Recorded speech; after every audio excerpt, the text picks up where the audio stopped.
dhegeystayaal markana ku soo dhawaada barnaamijkii galka baarista iyo Haruun Macruuf.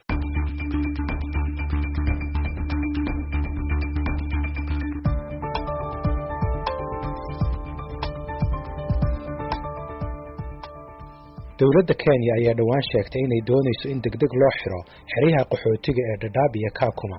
xeryaha Dadaab badankooda waxaa ku nool qaxootiga ka tagay Soomaaliya sanadihii 90-meeyada iyo sanadkii 2011 halka xerada Kakuma iyadana ay degan yihiin Soomaali badan oo qaxooti ah. haddaba hogaamiyihii hore aqlabiyadda baarlamaanka dalka Kenya Aadan Barre Ducaale ayaa ka soo horjeestay hadalka ka soo baxay dhawaan wasaaradda arrimaha gudaha ee dalka Kenya ee ku saabsanaa xiritaanka xeryaha qaxootiga Dadaab. Aadan Barre Ducaale oo waraysi khaas ah siiyay barnaamijka galka baarista ayaa tallaabadaasi ku tilmaamay mid aan sharci ahayn oo aan la fulin karin. horta arrinkaas sharciyan ma aho arrin implementable ma aho waa nasiib darro in wasiirka amniga uu dhaho 14 bari gudaheeda qaxootiga waddanka Kenya waa in laga raro. sharciyan qaxootiga waddanka Kenya joogo ama Soomaali ahaadaan ama South Sudan ama Ethiopian ama DRC Congo ka imaadaan waxay marti u yihiin waddanka iyo dawladda Kenya. marka arrinkaas hadda kollo waxaan u maleynayaa arrin hirgeli kara ma aho sharciyan iyo logistics. marka waa nasiib darro markasta dawladda Kenya oo annaka madaxan ka nahay inuu wasiirka soo kaco uu maaragtay u goodiyo xarooyin qaxootiga qaxootigana sharci bay ku joogaan dad maaragtay meel lagu daadiyo ma aho. Kenya waxay sanadkan horaantiisii ka mid noqotay xubnaha aan joogtada ahayn ee golaha ammaanka ee qaramada midoobay iyada oo ka mid ah 2 waddan oo matalaya qaaradda Afrika. kursigaas oo ay ku fadhin doonto 2 sano ee soo socota. Aadan Barre Ducaale waxa uu leeyahay tallaabada ay Kenya qaado waxay ka hor imanaysaa kursiga ay ku fadhido ee golaha ammaanka ee qaramada midoobay. iyadoo kursi UN ta fadhido inay haddana tiraahdo qaxootiga hal qaado muddo 14 bari wuxuu khilaafayaa positionka ay ku leedahay UN Security Council hadda. marka dadkii dhageysanayo khaasatan qaxootiga ka soo joodo bulshada Soomaalida ama waddanka Soomaaliya waxaan dhihi lahaa walac unigelin arrinkaas arrin waxa weeyo Soomaalida waxay dhahdaan hal bacaad lagu liso kale waayo wax jira ma aho. dowladda Soomaaliya ayaa ku eedeysay Kenya inay siyaasadeynayso arrimaha qaxootiga gaar ahaan Soomaaliya waxay hadalka Kenya la xiriirisay muranka dhinaca badda ee u dhaxeeya 2 waddan.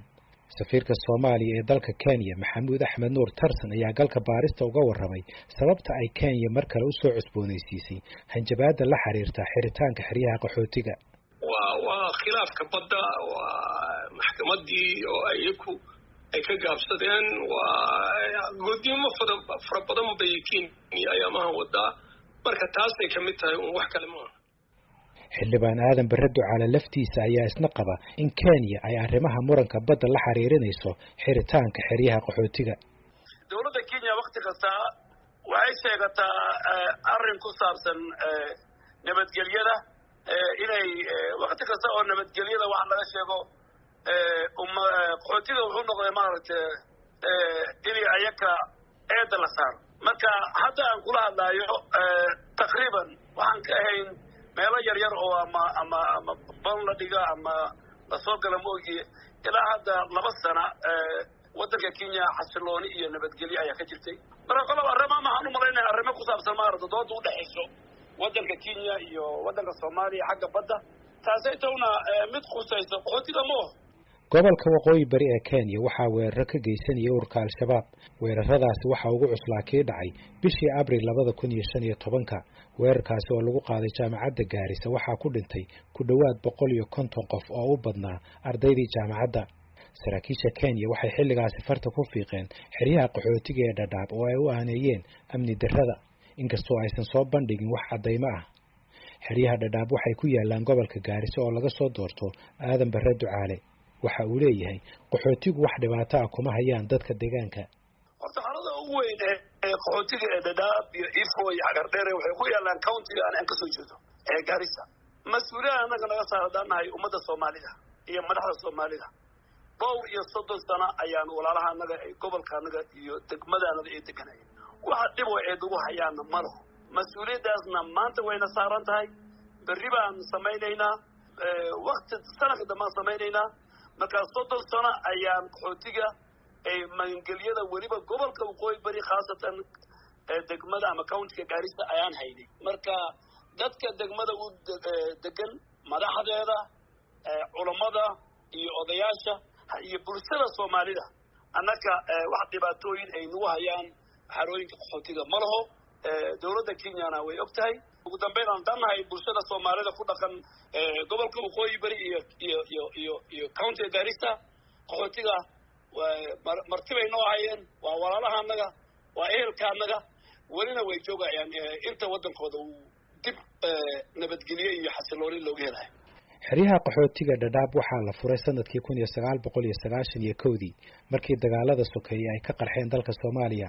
dadka muddada dheer ku soo noolaa waxaa ka mid ah Cabdullaahi Cali Aadan oo haatan ah gudoomiyaha xerada Dhagaxley halkaas oo ay ku nool yihiin isaga xaaskiisa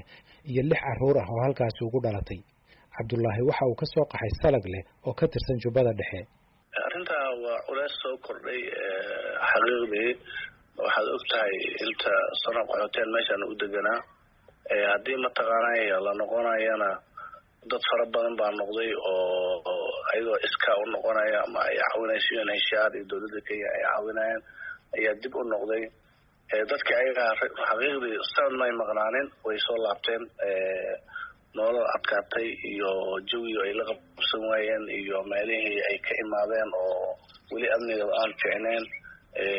ama ilmihii waxbarashadooda ha noqoto waxyaabo fara badan ayuu fiirinaya ay qaxootiga ku soo noqday ayuu weli ka aan haysanin raashin aan qaadanaynin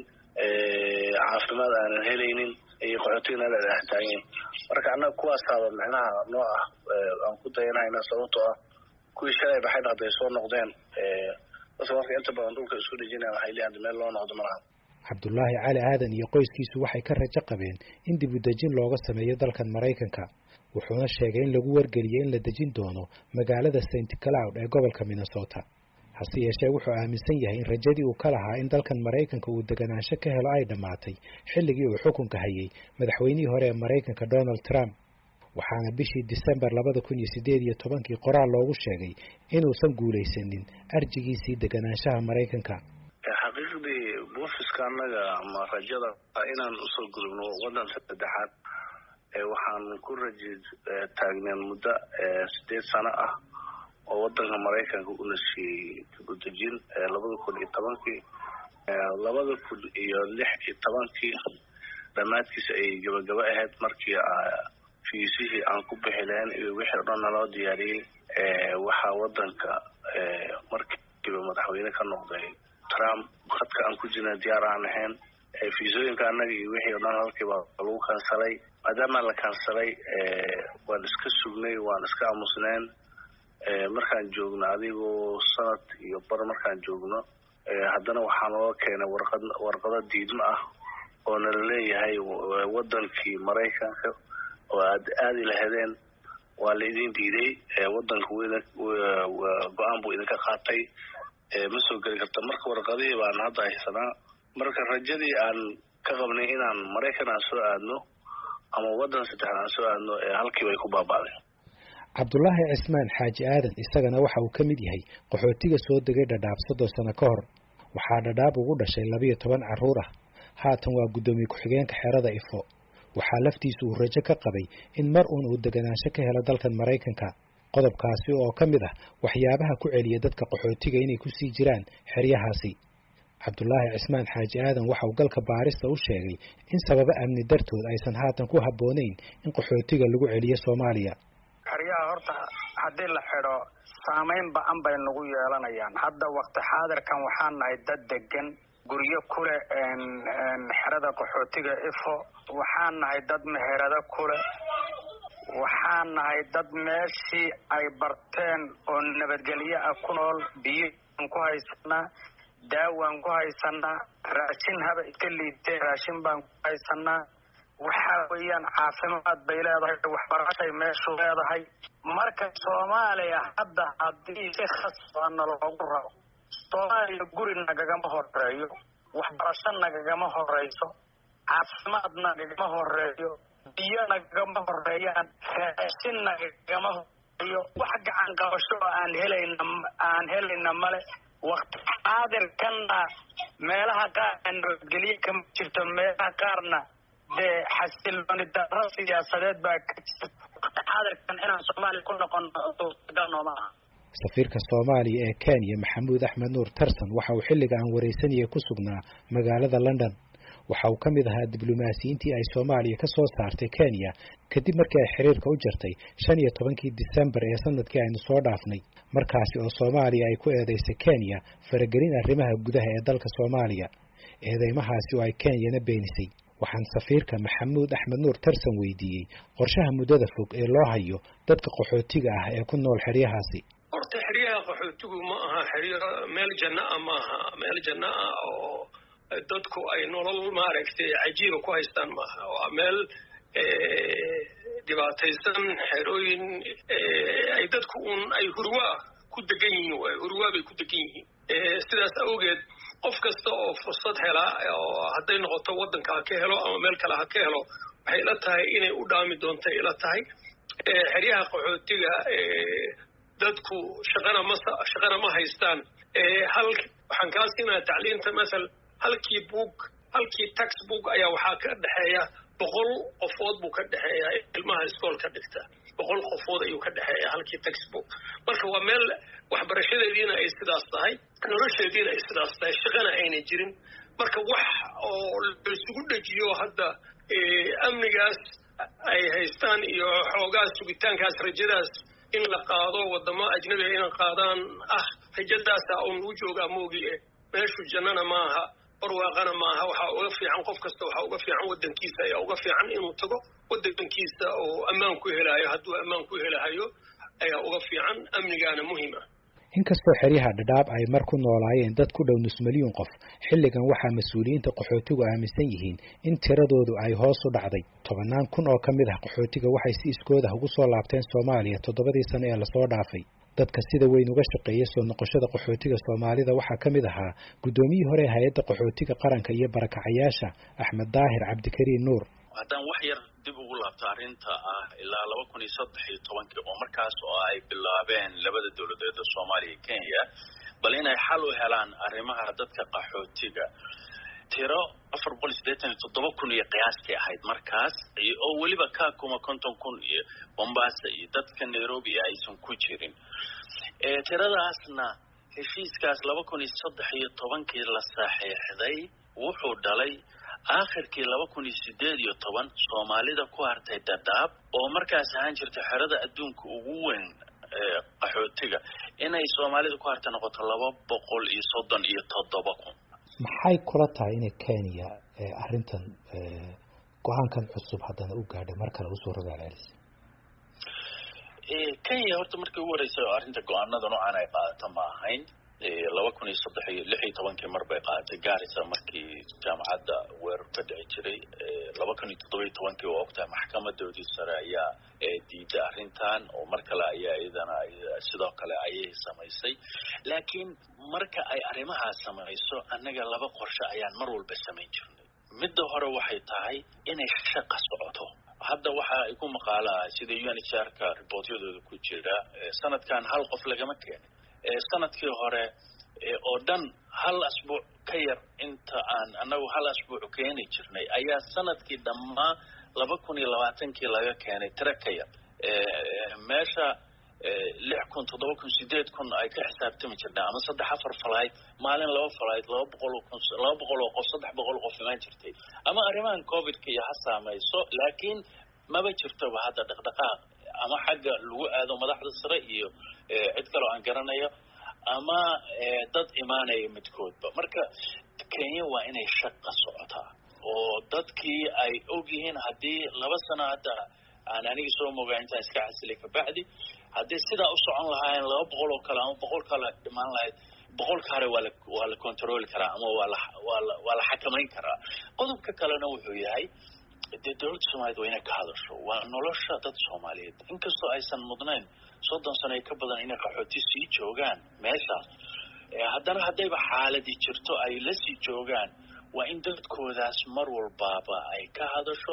lana kaashato gaar ahaan hay-addan UNHCR-ka iyo xafiis waxaa jira aadna qaxootiyada aada shaqa u leh oo safaaradda maraykanka ka tirsan gacanna siin jiray mar walbaaba diblomaasiyiin hay-adaha kale in lala dhawaaqo oo UNHCR-ka lala kaashado oo xuquuqdii sidii loo ilaalin lahaa dadkaas ay dowladda Soomaaliyeed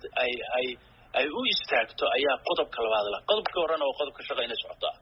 dowladaha Soomaaliya iyo Kenya iyo hay'adda qaxootiga qaramada midoobay ee UNHCR waxay sanadkii 2013 kala saxeexdeen heshiis saddex geesood ah kaasi oo qeexayay inaan dadka qaxootiga ah qasab loogu celin Soomaaliya balse kuwa doonaya inay iskood u soo laabtaan loo fududeeyo soo noqoshada galka baarista waxa uu la xiriiray hay'adda UNHCR si uu uga wareysto tallaabada cusub ee Kenya qaaday balse UNHCR waxay sheegtay inaysan xilligan wareysi ka bixinaynin arrintaasi UNHCR waxay galka baarista u soo dirtay qoraal ay ku sharaxayso mowqifkeeda kaasi oo oranaya sidan UNHCR waxay dadka iyo dawladda Kenya uga mahad celinaysaa deeqsinimada ay ku martigeliyeen qaxootiga iyo magangeliyo doonayaasha 10 sano waana aqoonsanahay saameynta ay deeqsinimadaasi lahayd mas'uuliyiinta Kenya waxay ku wargeliyeen UNHCR inay doonayaan xiritaanka Dadaab iyo Kakuma muddo kooban gudaheed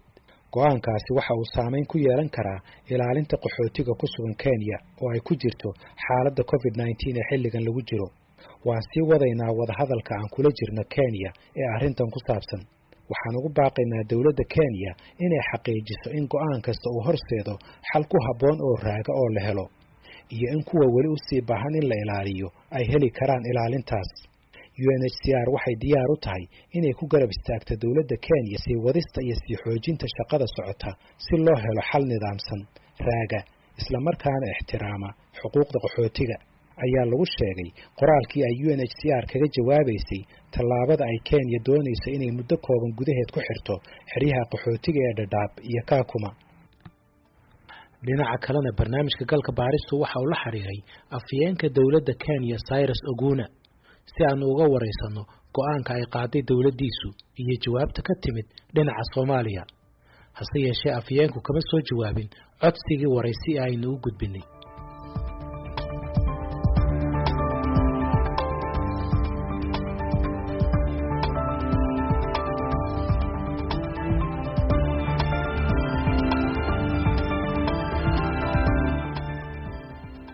barnaamijkii galka baaristuna waa naga intaas